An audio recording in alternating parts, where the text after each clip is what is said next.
אנחנו מנסים לפתוח סתימה עם מכולה חשמלית שיש לה קפיץ עם ראש נחש, סנק.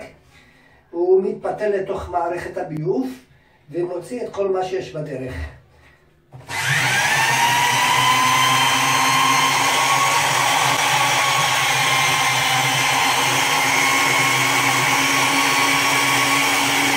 נתמקד על החור, תכף תראה את החול.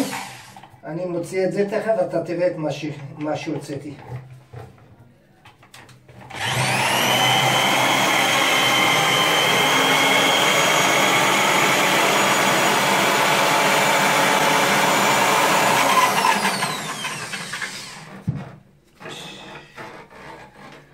זה שערות של הגברת הנחמדה, אולי גם יש לה בנות.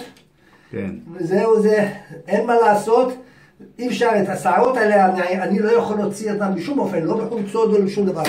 השער לא נאכל, לא עוקל שום אופן בחולצה. זהו זה, בצורה כזו, ניקינו את המערכת, והכל זורם כמו שצריך. תכף תראה. הנה, הכל מעבר פתוח, ישנה זרימה יפה.